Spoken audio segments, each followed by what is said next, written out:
thank you very much for being on the programme. We're here on the local election campaign trail with you. So what does a good night look like then for Labour next week? Well, we're running a very positive campaign. We've got a really good set of candidates and we're hoping to make progress. And I'm humble about this. I know we've got to earn every vote, but we do want to make progress.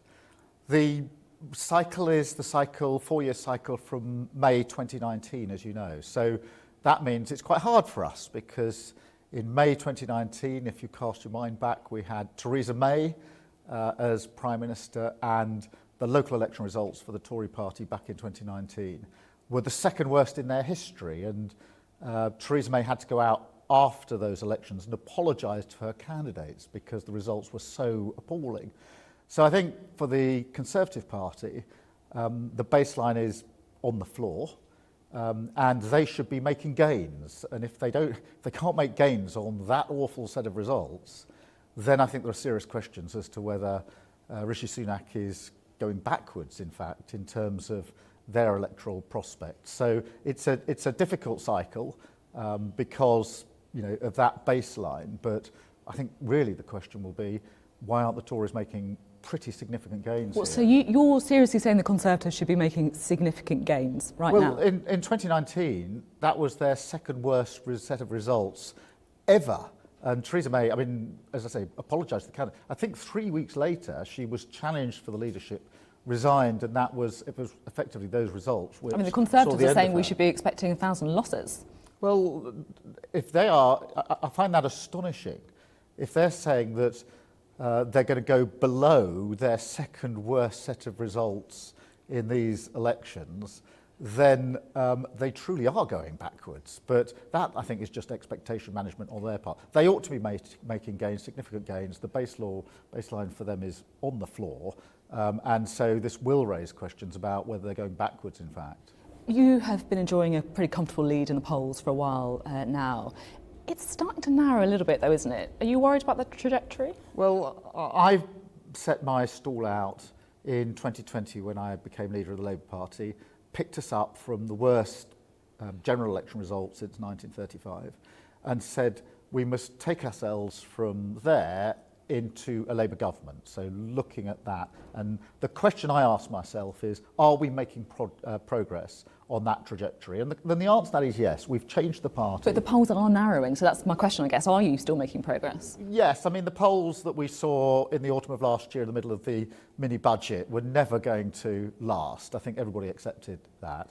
But the real question is, are we making progress from that terrible result in 2019 towards the next general election? And I'm pleased in a sense that the challenge I get now is not the challenge I got when I took over, which is it's impossible. So many people shook me by the hand when I became leader of the Labour Party and said, good luck here, but you'll never turn it around in a 5-year parliament. It's not possible for Labour to go from that to win. The challenge now is, why aren't you further ahead? Well, that shows we've made progress. We've changed the party. I'll analyse these results, as I always do, against the underlying constituencies as we head into the general election of 2024 in all probability. Okay. I want to talk to you about a few of the kind of big issues now. Yeah. Nurses' strikes, a huge issue for so many people, lots of anxiety.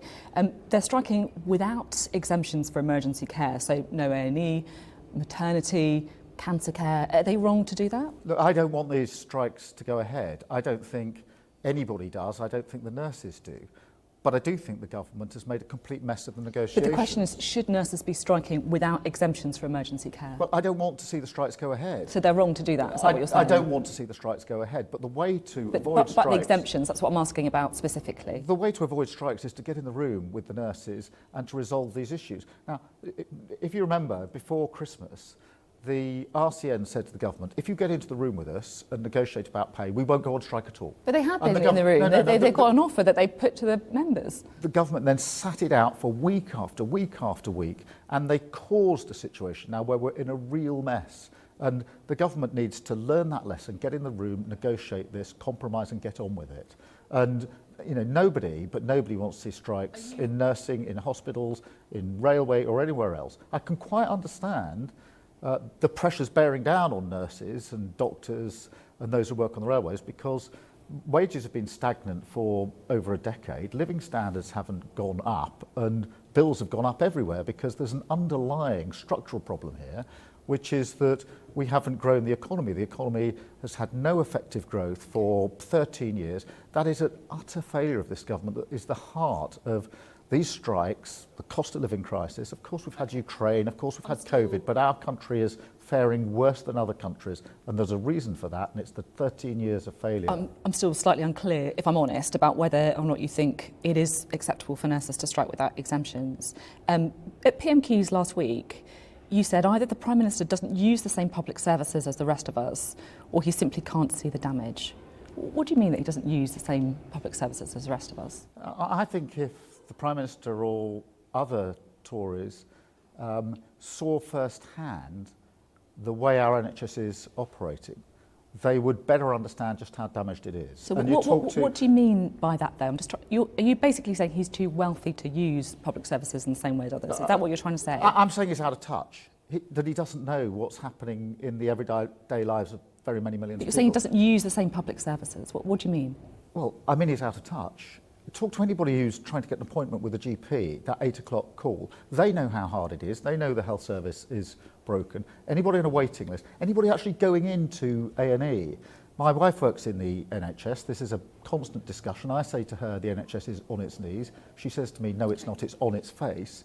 And that is the result of 13 years of neglect. And when I look at what's happened to our NHS, it breaks my heart that it's been allowed to get into this state, which is why we've set out that one of our missions, if we do have the privilege of winning the next election, will be to build an NHS fit for the future. We've got to fix the NHS. And, it's the same with the cost of living crisis. The Prime Minister sort of smiles his way through the cost of living crisis without understanding the real impact. I was in Ripley near Derby this morning talking to people in the local co-op in the cafe, and it's the same story across all of these local elections. People saying to me, I go around the supermarket, I pick things up and then I put them back down again.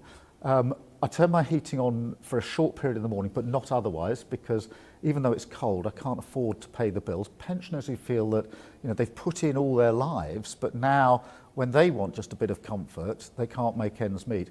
I don't think the Prime Minister understands. This morning people were saying to me, I don't think he understands what the way my life is. And I think that's a real problem, because a question in politics is, who have you got in your mind's eye when you make your decisions? And I've got in my mind's eye the people I was talking to this morning. I think he's got in his mind's eye the richest 1%, because it's that richest 1% that he gave a tax break to. I'm keen to talk a bit more about Rishi Sunak later, but while we're talking about public services, you've got an announcement on house building. Are you going to bring back mandatory house building targets? Yes, and I'll tell you for why. Because having your own house is hugely important for security. So, I know this. When I was growing up, my dad was a toolmaker, my mum was a nurse. We didn't have a lot of money, but we had our own house, and that's a sense of security. And that's why people dream, aspire to have their own house, home ownership. And that dream has been killed by the Prime Minister, because he took down the targets.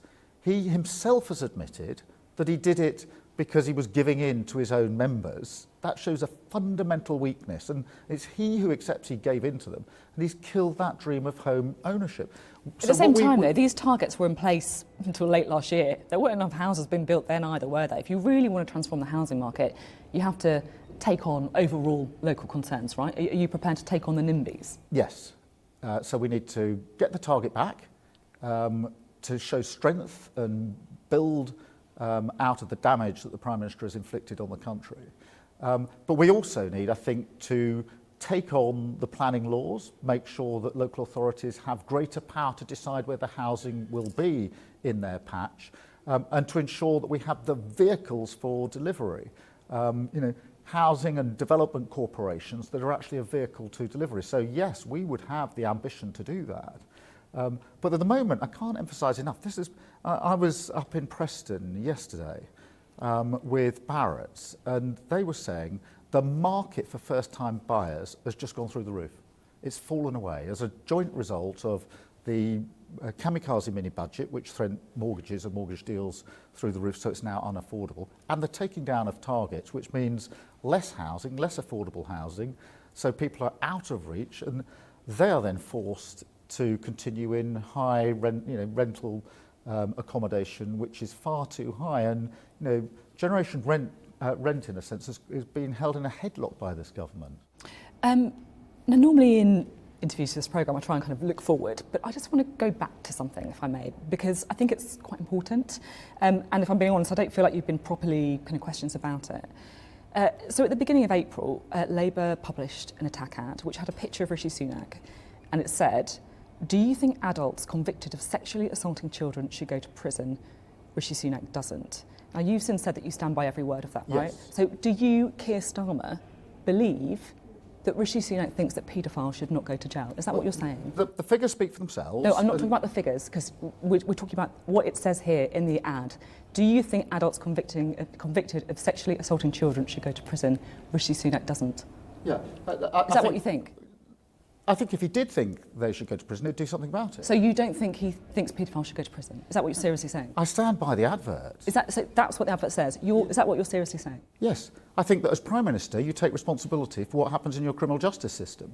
He's not taking responsibility for it. And this idea that somehow you can ship in a new Prime Minister, we've had 5 of them now in the last 13 years, and that somehow he doesn't bear responsibility. They have broken our criminal justice system. So it is unforgivable what they've done to our criminal justice system. Do you take personal responsibility then for every child abuser who escaped prison while you were Director of Public Prosecutions? I take full responsibility for every decision of the Crown Prosecution And does Service that mean when then I you was don't think Director that of Public paedophiles should go to jail, or you don't think rapists should go to jail? Full responsibility. Is that what you're saying? I'll tell you how that worked when I was Director of Public Prosecutions.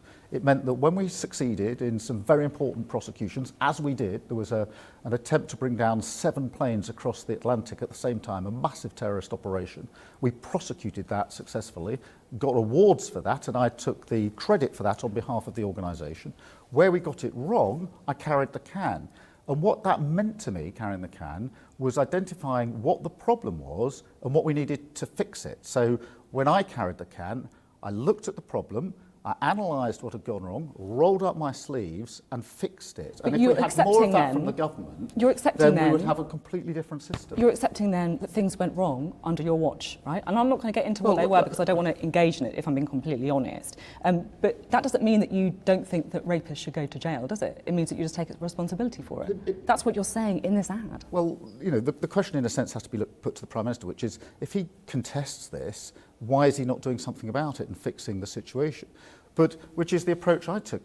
You take the plaudits when the organisation does very well, which the Crown Prosecution Service did a lot under my watch. But if something does go wrong, you analyse what's the problem and you fix it because you carry the can. The advert says, under the Conservatives, 4,500 adults convicted of sexually assaulting children under 16 serve no prison time. Now, that's figures from the last 13 years of Conservative government. I mean, Sunak wasn't even an MP for 5 of those, let alone having any responsibility for the justice system. Well, this idea that 13 years of Tory but you've got his failure. face on it. You're not. That's not what the ad says. The ad is not saying this is 13 years of Tory failure. The advert says Rishi Sunak doesn't think paedophiles should go to jail. That's what it's saying. We've had 13 years of failure. We've had 13 years in which we've had 5 Prime Ministers. The idea that you can just slot in a new Prime Minister and suddenly the slate is wiped clear, that's they not have what I'm no saying. responsibility. I'm talking about what is in He is this advert. taking that political party into the next general election, and his message will be to the country, notwithstanding the failure, now 13 years, probably 14 by the time we get to the next general election, give me and us another 5 years. That is the biggest risk to our country, 5 more years of this failure. And one of the things we're talking about this morning with people in the co-op was, do you feel any better off? Is anything working better after 13 years? The risk in this country is not change to a Labour Party that will clear up the mess and take us forward. The risk is carrying on with 5 more years of this failure. We know far-right groups have weaponised the sexual abuse committed by Asian grooming gangs, right? A very small minority of Asians. Now, your attack ad accuses the first ever British Asian Prime Minister of not thinking child sex abusers should go to prison. Is it racist? No. There's a huge under-analysis of the figures here, and I looked at this when I was Director of Public Prosecutions. The vast majority of child sexual offences are not by people of Asian origin or anything else or absolutely. background. So it's not a racist advert then? No, it's not. Of course it's not. Okay. Now, I'm keen to move on to talk about other things as well. Richard Sharp has resigned as the chairman of the BBC. This crisis in part caused because some people feel that the government is effectively trying to get an ally into that job. Do you think that that power to appoint people to these kind of roles should be taken out of government hands? Yes, I think it would be far better if it was an independent process. And what you've got is yet another example of contact with those at the top of the Tory party leading to this sort of outcome.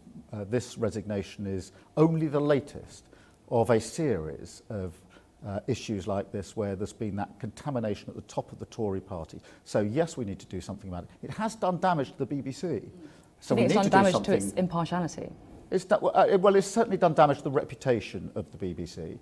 So we would have an independent process, look at what that process looks like, to ensure that those sorts of mistakes can't be, those sorts of associations wouldn't be possible under a Labour government. But we also need to clean up politics because, you know, we've had issue after issue where there's sleaze, there's suggestions of contracts being awarded to people who know each other in the Conservative Party. We've got to end that sort of politics. I'm interested as well in you said that it's done damage to the reputation of the BBC. I'm interested in your wider view of the UK media as well.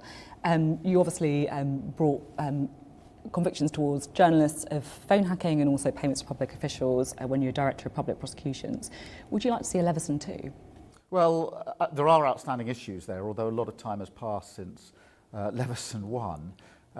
So, you know, I think there are still issues, but, you know, let me be clear, I'm setting out the priorities of the next Labour government in the missions that I'm setting out, and at the moment my absolute focus is on those 5 missions, which is, you know, growing our economy, the fastest sustained growth in the G7, making sure that we can power towards clean energy by 2030, safe streets, better opportunities for everybody. And so those missions are what drives me forward. So, you know, are there still issues? Yes, there are, but I'll be clear, we will be a priorities-led government with an absolute focus on the missions that I've set out. So at the minute, not a priority? Well, the first priority is going to have to be growing the economy. The highest sustained growth in the G7 is what we want to go for. And that is important because, you know, we often have arguments about tax and spend. The best way to have better public services, to have our businesses thriving, is to grow our economy. And that's will be the single focus of an incoming Labour government. Now, just wrapping up, you're an Arsenal fan. Yes. What's more likely? Arsenal winning the Premier League or you winning the election? Oh, us winning the election. More likely than Arsenal? I think, yeah, having gone through what we went through in the game with Man City the other night, then I'm afraid I think for this year it's over for Arsenal, but it's a brilliant squad for the future. So you're not going to choke with a big lead then? Well, look, you know, there's a lesson there because at the beginning of every season, people confidently predict who's going to win the league. In the end, it comes to April before it really is decided. There's a lesson in there for politics. We've got to fight all the way into the next election. We've got to fight like we're 5 points behind, and we've got to make our positive case for the electorate. Thank you very much. Thank you.